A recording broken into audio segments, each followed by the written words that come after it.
Shagodyoweg Gowa, and I'm murdered that myself. But it's the wind people, the great one who protects us, the wind people, the sisters personifying spring. A mother and her two daughters lived in an opening in the woods. When the daughters became women, the mother said, "You must marry. Make 20 loaves of green cornbread. Tie up the bread in husks and go to the house of two brothers who live not far from here. Their house was a partition. You, my elder daughter, go in at the first door and say to the man, 'This is marriage bread. I have come here to be your wife.' You, my younger daughter, go in at the other door and say to the man, 'This is marriage bread. I have come here to be your wife.' The first door and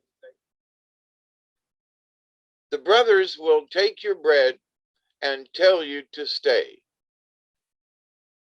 Before you come to the house, a trail branches off. Be sure to keep the straight trail." The sisters started. When they came to the branch trail, they mistook it for the straight one and followed it till they came to a bark house. Looking in through a crack, they saw a number of men. Shagodyoweg Gowas, and were so frightened that they ran towards home. The men followed.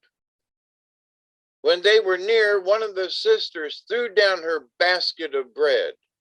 The men stopped, ate the bread, then followed again. The second sister put down her basket. Piece by piece, the sisters threw off their clothes. The pursuers stopped and examined each piece. In this way, the girls kept a little ahead and finally reached home. "You didn't do as I told you," said the mother. "You must try again." They made bread and the next morning started again. This time they reached the right house. The elder sister went in at the first door and, placing her basket of bread before the man, said, "I have come here to be your wife." He ate the bread and thanked her. The younger sister went in at the second door, placed her basket in front of the man and said, I have come here to be your wife." He ate the bread and thanked her. In the morning, one of the brothers called through the partition to the other, "I am up." "So am I," answered the other. "We are eating." "So we are." "I'm going to hunt." "So am I." Before starting, each brother said to his wife, "You must stay in the house 10 days. If you don't, our brother Shagodyoweg Gowa may come and carry you away." For 9 days the sisters stayed indoors. Then the younger said, "It is bright and pleasant. Let us sit outside a little while." The elder sister considered, and they sat down near the house, but they hadn't been there long when Shagodyoweg came. The sisters didn't see him as he was, and when he asked them to come and eat with him, they went.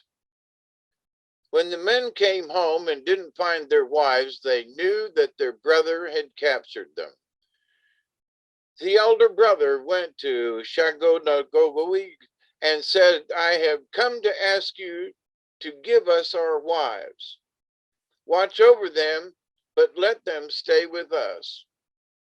At last he consented, and the women went home with their husbands. Hotho, cold weather, was a brother of these men and lived not far away. Hotho always went naked. His only weapon was a hatchet that he carried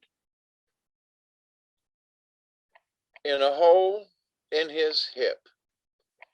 It is Hotho who in winter makes the trees crack with such a loud noise. He is striking them with his hatchet. The two brothers went to Hotho and asked him to protect their wives. Some time after this, the two again went hunting. Shagodyoweg Gowa came to the house and said to the sisters, "Come and eat with me. You can eat and be back in a little while." Not seeing him as he was, they went. He took them to his house in the forest and shut them up. The younger sister escaped, but had not gone far when her brother-in-law found it out and followed, screaming as he ran. The woman was terribly frightened and ran straight to Hotho. He said to her, "Go home, I will meet my brother." They met and began a terrible battle. Shagodyoweg Gowa fought with his rattle, Hotho with his hatchet. As they went toward the east, fighting, they tore up all the trees and bushes.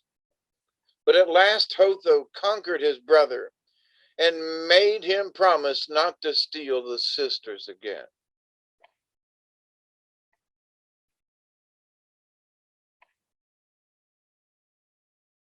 Well, there you go.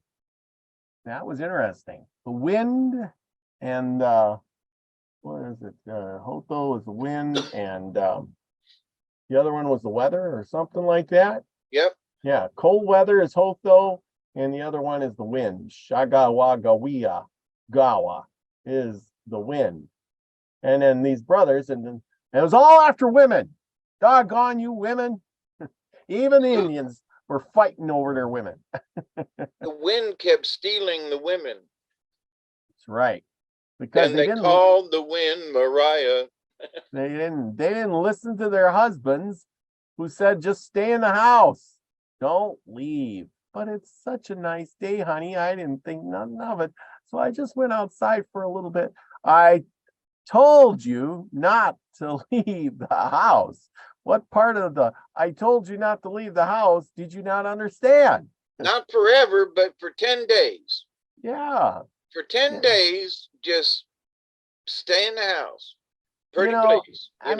I swear, see, this is, even back then and now, nothing ever changes. Nothing against you women, but, when the husband or the man of the house says, just don't touch that, or all you need to do is this, and you don't do it.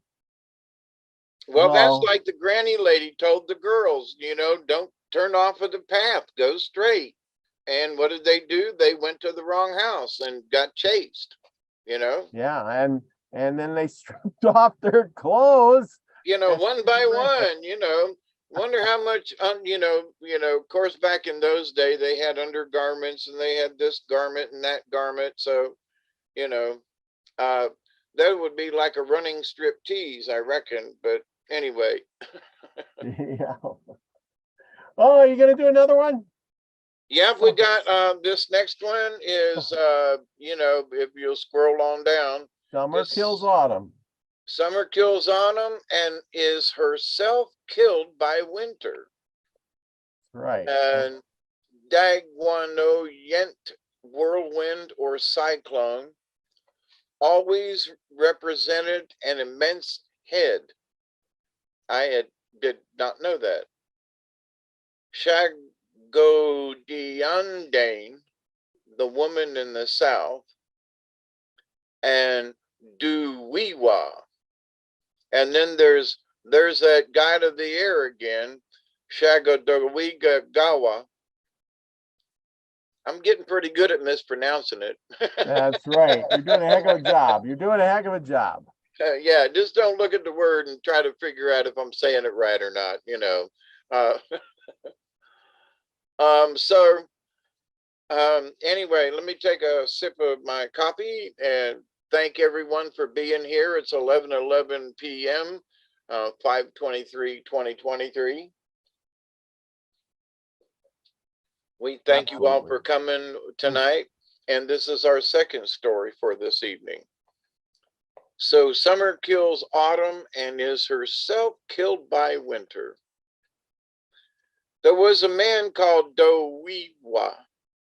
This man wouldn't let anyone come into his house. He had two nephews, old enough to hunt small game, birds, squirrels, and coons. The boys lived in a house near their uncle's, and each morning he called to them, saying, "Up, boys, or the game will be gone." The boys jumped up and were off. One day the younger boy heard something making a noise. He listened and listened, and at last found that the noise came from the ground. He ran to his brother and said, "Come, help me dig. I hear a noise down in the ground." The brothers went to the place with him, and they began to dig with sharp sticks. When they got down some distance, they found a hollow, and in it a little child. "This is the best luck we've had yet," said the elder boy. "This will be our brother, but I'm afraid our uncle will find out about him. If he does, he'll kill him and eat him." "We'll try to save him. We'll fix it so our uncle won't find him," said the younger boy. They carried the child home. That night the uncle woke up, stretched himself, and said, "I think my nephews have found game. I hear it breathing. I'll go and ask them." He stuck his head in at their door and asked, "Well, boys, have you any game?" "No," answered the younger brother. "I hear it breathing." "How can you tell?" "There are two of us here," said one brother. "I hear three breathing." "If you know there are three, you may as well kill us." "Our people don't allow a man to kill his nephews." "Well, you'll not kill our brother," said the younger nephew. "If you kill him, you must kill us."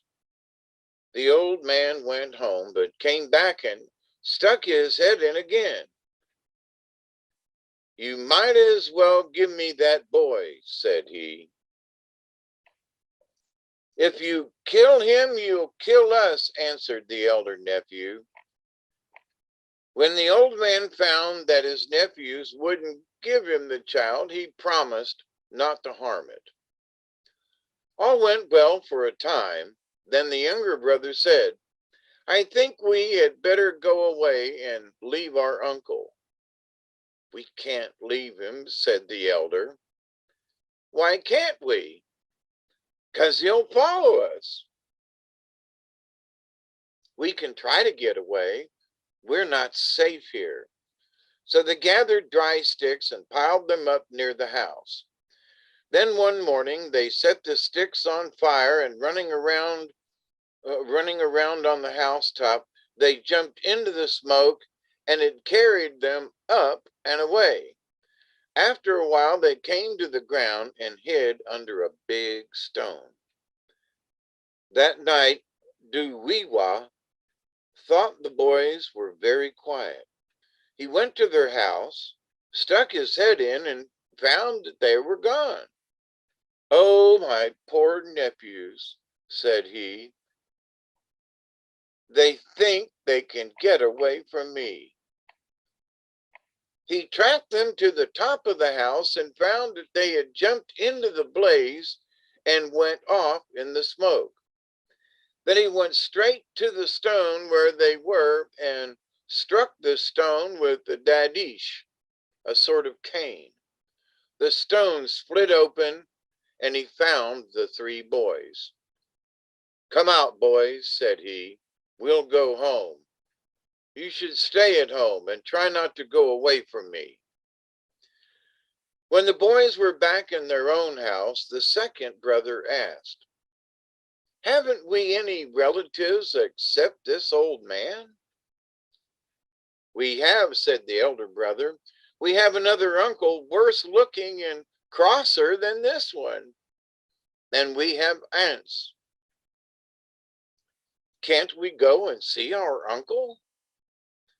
"We can, but we must ask this uncle how to go." The other brother went to the old man, struck him with a mallet, and said, "I want you to tell me how I can go and see my uncle in the East." "You have no uncle in the East." "Yes, I have." "You have no uncle there, or if you have, he is very cross. He is Hadith's Dashus, whirlwind maker. He'll kill us all if he comes here.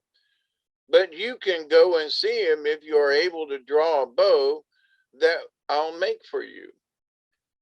The old man made a strong bow and a big double-headed arrow and told his nephews to try it.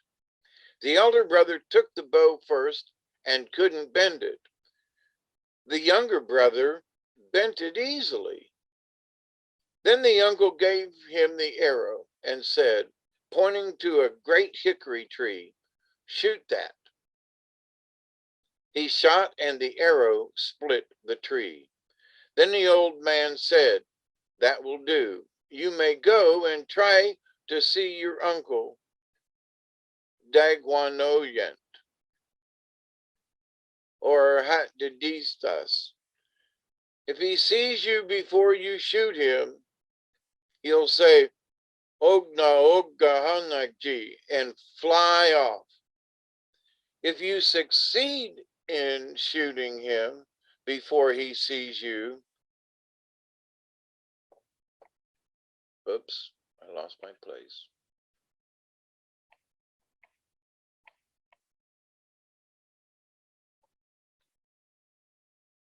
"If you succeed in shooting him before he sees you, pick up the arrow and shoot again. Then he'll ask you what you want, and you'll answer, 'I want you to come and live with us. We'll give you plenty of rocks and hickory sticks to eat and make you a nest to live in.'" The boy started, and after traveling a long distance, came to a place where he heard a great noise, cracking and gnawing. He called his medicine mole and told it to make a trail under the ground to the place the noise came from, and he would follow in the trail. Dagwanoyent stopped gnawing and listened. The mole stopped. The old man gnawed again. Mole went on. A second time the old man stopped and listened. Mole stopped. And so it went on till Mole was straight in front of Dagwanoyent. Then he made a hole, and the boy came to the top of the ground, drew his bow, and hit his uncle in the middle of the forehead. The arrow rebounded. He caught it and shot again. The third time he shot, Dagwanoyent called out, "I give up. What do you want?" "I want you to come and live with us. We'll give you plenty of rocks and hickory sticks to eat and a good nest to live in. If you don't come, I'll shoot you again." Dagwanoyent said, "Go and fix the nest and gather rocks and sticks for me to eat, and I'll come." The boy went home, and he and his brother and uncle put up a strong platform, and on top of it they made a nest. When all was ready, the old man came and settled on the nest. Once, when the two boys were out hunting, the younger boy heard a noise off in the south. While he stood listening, a false face ran toward him. The boy was frightened. He darted around trees and tried to get away. At last, when he was getting tired, he called loudly, "Hawk nose, do wee wah. Do wee wah, if you don't come, I shall be killed."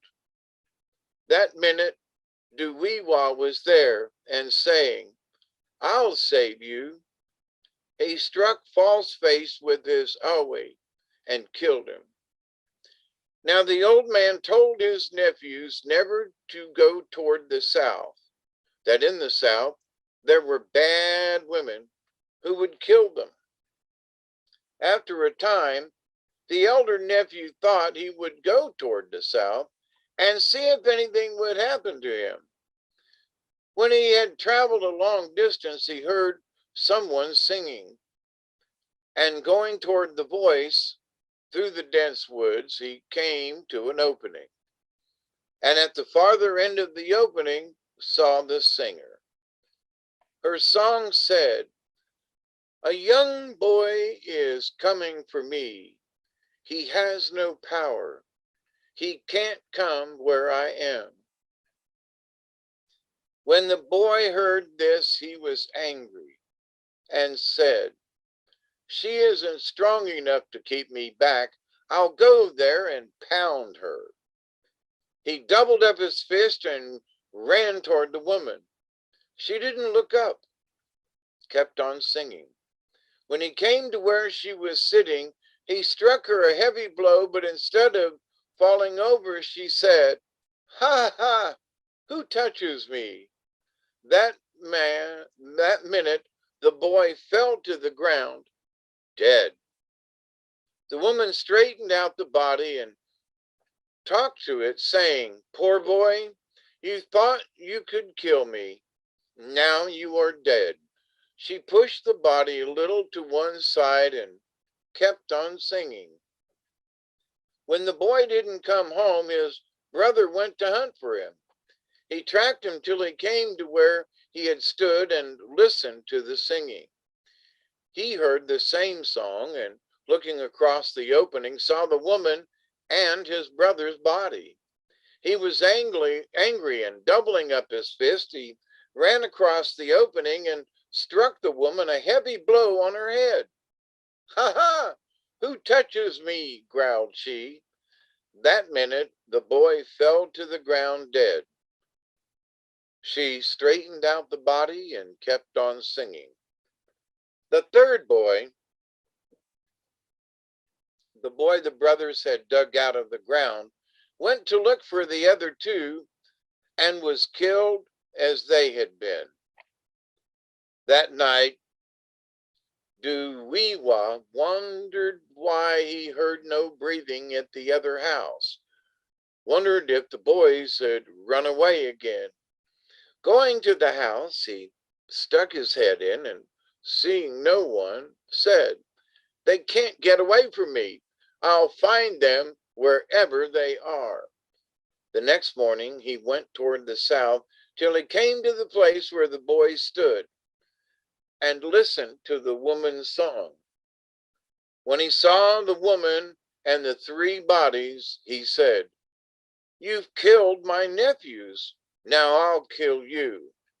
And running to the woman, he gave her a terrible blow, and before she had a chance to say anything, he gave her a second and a third blow. But then she got a chance to call out, "Ha ha! Who touches me?" And that instant, the old man grew weak and died. Now, Dagwanoyent missed his brothers and nephews. "My brother," said he, "thinks that he has a great power, but he has it. Maybe he has been killed by that woman in the south. I'll go and find him. He followed the tracks of his nephews and brother till he came to the clearing and saw the woman sitting on the ground singing. He flew at her and struck her such a heavy blow that she had no chance to speak. He hit her a second and a third blow. Then his hair began to fall out. His strength was in his long hair, but he kept striking. The woman had no chance to speak, and at last he killed her. Then he called to his brothers and nephews, "Get up, you ought to be ashamed to lie there." The four came to life and went home.